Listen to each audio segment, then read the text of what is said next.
IAS ಅಧಿಕಾರಿ ಮಣಿವಣ್ಣನ್ಗೆ cyber ಕಳ್ಳರು ಕಾಟವನ್ನು ಕೊಟ್ಟಿದ್ದಾರೆ. ಮೇಜರ್ ಮಣಿವಣ್ಣನ್ ಹೆಸರಿನಲ್ಲಿ ಫೇಕ್ ಅಕೌಂಟ್ ಅನ್ನ ಸೃಷ್ಟಿ ಮಾಡಿರುವಂತದ್ದು. ನಕಲಿ ಫೇಸ್ಬುಕ್ ಖಾತೆಯನ್ನ ತೆರೆದಿದ್ದಾರೆ ಸೈಬರ್ ವಂಚಕರು. 9 ತಿಂಗಳಲ್ಲಿ 2ನೇ ಬಾರಿ ದೂರನ್ನ ನೀಡಿರುವಂತದ್ದು ಮಣಿವಣ್ಣನ್. ಬೆಂಗಳೂರು ಸೈಬರ್ ಕ್ರೈಮ್ ಠಾಣೆಯಲ್ಲಿ ಎಫ್ಐಆರ್ ದಾಖಲಾಗಿದೆ. ಮಣಿವಣ್ಣನ್ ಸಮಾಜ ಕಲ್ಯಾಣ ಇಲಾಖೆಯ ಪ್ರಧಾನ ಕಾರ್ಯದರ್ಶಿ. ಕೇಸ್ ಆಗ್ತಿದ್ದಂತೆ ಖಾತೆಯನ್ನ ಡಿಆಕ್ಟಿವೇಟ್ ಮಾಡಿದ್ರು ವಂಚಕರು. ಈಗ ಮತ್ತೆ ಆಕ್ಟಿವ್ ಆಗಿರುವಂತಹ 5 ಫೇಸ್ಬುಕ್ ನಕಲಿ ಖಾತೆಗಳು. ಮಣಿವಣ್ಣನ್ ಫೋಟೋ ಬಳಸಿ ನಕಲಿ ಖಾತೆಯನ್ನ ತೆರೆದಿದ್ದಾರೆ ಖದೀಮರು. ನಕಲಿ ಖಾತೆಯನ್ನ ತೆರೆದು ಫರ್ನಿಚರ್ ಮಾರಾಟದ ಹೆಸರಿನಲ್ಲಿ ಮೆಸೇಜ್ ಅನ್ನ ಮಾಡಿದ್ದಾರೆ. ನಮ್ಮ ಸ್ನೇಹಿತರು ಸಿಆರ್ಪಿಎಫ್ನಲ್ಲಿ ಕೆಲಸ ಮಾಡ್ತಾ ಇದ್ದಾರೆ, ಅವರು ವರ್ಗಾವಣೆ ಆಗ್ತಿದ್ದಾರೆ, ಫರ್ನಿಚರ್ ಮಾರಾಟ ಮಾಡ್ತಾ ಇದ್ದಾರೆ, ನಾನು ನೋಡಿದ್ದೇನೆ, ಬೇಕಾದ್ರೆ ನೀವು ಖರೀದಿಸಬಹುದು ಅಂತ ಫೇಕ್ ಅಕೌಂಟ್ ಇಂದ ಮೆಸೇಜ್ ಅನ್ನ ಮಾಡಿದ್ದಾರೆ. ಇನ್ನು ನಂಬರ್ ಕಳಿಸಿ ನನ್ನ ಸ್ನೇಹಿತ ಕರೆ ಮಾಡ್ತಾರೆ ಅಂತ ಈ ರೀತಿಯಾಗಿ ಮೆಸೇಜ್ ಅನ್ನ ಮಾಡಿರುವಂಥದ್ದು. ಹೀಗೆ 2 ವ್ಯಕ್ತಿಗಳಿಗೆ ಮೋಸ ಮಾಡಿದ್ದಾರೆ ಈ ಸೈಬರ್ ವಂಚಕರು. ನೋಡಿ, ಐಎಎಸ್ ಅಧಿಕಾರಿ ಮಣಿವಣ್ಣನ್ಗೆ ಸೈಬರ್ ಕಳ್ಳರು ಕಾಟವನ್ನು ಕೊಟ್ಟಿರುವಂಥದ್ದು. ನಕಲಿ ಫೇಸ್ಬುಕ್ ಖಾತೆಯನ್ನ ತೆರೆದು ಸೈಬರ್ ವಂಚಕರು ಕಾಟವನ್ನು ಕೊಟ್ಟಿದ್ದಾರೆ. 9 ತಿಂಗಳಲ್ಲಿ 2ನೇ ಬಾರಿ ದೂರನ್ನ ನೀಡಿರುವಂಥದ್ದು ಮಣಿವಣ್ಣನ್. ಬೆಂಗಳೂರು ಸೈಬರ್ ಕ್ರೈಮ್ ಠಾಣೆಯಲ್ಲಿ ಎಫ್ಐಆರ್ ಕೂಡ ದಾಖಲಾಗಿದೆ ಈ ಕುರಿತಂತೆ. ಮಣಿವಣ್ಣನ್ ಸಮಾಜ ಕಲ್ಯಾಣ ಇಲಾಖೆ ಪ್ರಧಾನ ಕಾರ್ಯದರ್ಶಿ ಇವರು. ಈ ಬಗ್ಗೆ ಇನ್ನಷ್ಟು ಮಾಹಿತಿ ಕೊಡ್ತಾರೆ ನಮ್ಮ ಪ್ರತಿನಿಧಿ ವಿಶ್ವನಾಥ್.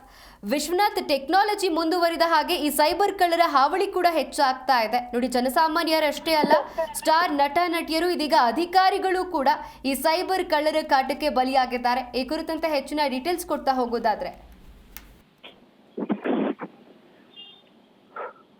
ದಿಟ್ಟಿ ಸೋಷಿಯಲ್ ಮೀಡಿಯಾಗಳು ಬೆಳೆದಂತೆ ಈ ಫೇಕ್ ಅಕೌಂಟ್ಗಳ ಸಂಖ್ಯೆನೂ ಕೂಡ ಹೆಚ್ಚಾಗ್ತಾ ಹೋಗ್ತಾ ಇದೆ. ಅದರಲ್ಲೂ ಕೂಡ ಪ್ರಭಾವಿ ವ್ಯಕ್ತಿಗಳ ಹೆಸರನ್ನ ಬಳಸ್ಕೊಂಡು ಹಣ ವಸೂಲಿ ಮಾಡುವಂಥದ್ದು ಮತ್ತು ಈ ಪ್ರಾಪರ್ಟಿ ವಿಷಯಗಳ ಬಗ್ಗೆ ಹೆಚ್ಚು ಡಿಸ್ಕಸ್ ಮಾಡುವಂಥದ್ದು, ಎಲ್ಲಾ ಪ್ರಕ್ರಿಯೆಗಳನ್ನು ಕೂಡ ಅನೇಕರು ಮಾಡ್ತಾ ಇರ್ತಾರೆ. ಅದರ ಮುಂದುವರಿದ ಭಾಗವಾಗಿ ಈಗ ಬಿಡಿ ಆಯುಕ್ತರಾಗಿರುವಂತಹ ಏನು ಮಣಿವಣ್ಣನ್ ಏನಿದ್ದಾರೆ, ಅವರ ಹೆಸರಿನಲ್ಲಿ ನಕಲಿ ಖಾತೆಗಳನ್ನ, ಫೇಸ್ಬುಕ್ ಖಾತೆಗಳನ್ನ ಸೃಷ್ಟಿ ಮಾಡಿಕೊಂಡು ಅದರಲ್ಲಿ ಕೆಲ ವ್ಯವಹಾರದ ಬಗ್ಗೆನೂ ಕೂಡ ಮಾತನಾಡಿರುವಂಥದ್ದು. ಇನ್ನು ಪ್ರಮುಖವಾಗಿ ಈ ಒಂದು ಪ್ರಕರಣ ಏನಿದೆ, ಇದು 3-4 ತಿಂಗಳ ಹಿಂದೆ ಒಂದು ಬಾರಿ ನಡೆದಿತ್ತು. ಮತ್ತೆ ಆ ಸಂದರ್ಭದಲ್ಲೂ ಕೂಡ ಒಂದು ದೂರು ಕೊಡೋದಕ್ಕೂ ಕೂಡ ಮುಂದಾಗಿರ್ತಾರೆ ಮಣಿವಣ್ಣನ್. ಇನ್ನು ಫೇಸ್ಬುಕ್ ಖಾತೆಯನ್ನು ಕೂಡ ತೆರೆದು ಬಿಟ್ಟಿದ್ದಾರೆ ಸೈಬರ್ ವಂಚಕರು. 9 ತಿಂಗಳಲ್ಲಿ 2ನೇ ಬಾರಿ ಈ ರೀತಿಯಾಗಿ ಮಣಿವಣ್ಣನ ನಕಲಿ ಖಾತೆಯನ್ನು ತೆರಲಾಗಿದೆ ಮತ್ತು ಪೊಲೀಸರಿಗೂ ಕೂಡ 2 ಬಾರಿ ಈಗ ದೂರನ್ನು ಕೂಡ ಕೊಟ್ಟಿರುವಂತದ್ದು. ಸದ್ಯಕ್ಕೆ ಸೆಂಟ್ರಲ್ ಕ್ರೈಮ್ ಠಾಣೆಯಲ್ಲಿ ಎಫ್ಐಆರ್ ಕೂಡ ದಾಖಲಾಗಿದೆ. ಇನ್ನು ಪ್ರಕರಣ ದಾಖಲಿಸಿಕೊಂಡ ನಂತರ ಪೊಲೀಸರಿಂದ ಯಾವುದೇ ರೀತಿಯಂತಹ ಕ್ರಮ ಕೂಡ ಆಗಿಲ್ವಂತೆ. ಹೀಗಾಗಿ ಕೇಸ್ ಯಾವಾಗ ಆಗುತ್ತಲ್ಲ ಆ ಸಂದರ್ಭದಲ್ಲಿ ಈ ಒಂದು ಅಕೌಂಟ್ ಅನ್ನ ಡಿಆಕ್ಟಿವೇಟ್ ಕೂಡ ಮಾಡಿರ್ತಾರೆ ವಂಚಕರು.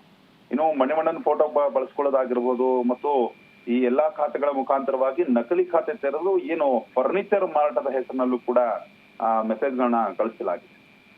ಹೀಗಾಗಿ ಮುಂದಿನ ದಿನಮಾನಗಳಲ್ಲಿ ಈ ರೀತಿ ಆಗಬಾರದು ಮತ್ತು ನನ್ನ ಹೆಸರು ಹೇಳ್ಕೊಂಡು ಯಾರು ಕೂಡ ವಂಚನೆ ಮಾಡಬಾರದು ಅನ್ನೋ ನಿಟ್ಟಿನಲ್ಲಿ ಈಗ ಐಎಎಸ್ ಅಧಿಕಾರಿ ಪೊಲೀಸ್ ಠಾಣೆ ಮೆಟ್ಟಿಲೇರಿದ್ದಾರೆ. ಮುಂದಿನ ದಿನಮಾನಗಳಲ್ಲಿ ಸೈಬರ್ ಕ್ರೈಮ್ ಪೊಲೀಸರು ಈ ನಕಲಿ ಖಾತೆಗಳನ್ನ ಸೃಷ್ಟಿ ಮಾಡೋ ವಿರುದ್ಧವಾಗಿ ಕ್ರಮ ತೆಗೆದುಕೊಳ್ಬೇಕಾಗಿದೆ. ಇಲ್ಲದಿದ್ರೆ ಮತ್ತಷ್ಟು ನಕಲಿ ಖಾತೆಗಳು ಸೃಷ್ಟಿಯಾಗುತ್ತೆ, ಮತ್ತಷ್ಟು ಜನರ ಹೆಸರುಗಳು ಡ್ಯಾಮೇಜ್ ಆಗೋದ್ರಲ್ಲಿ ಯಾವುದೇ ರೀತಿಯಾದಂತಹ ಅನುಮಾನ ಇಲ್ಲ. ಈಗ ಸದ್ಯಕ್ಕೆ ಕಂಪ್ಲೇಂಟ್ ರಿಜಿಸ್ಟರ್ ಆಗಿದೆ.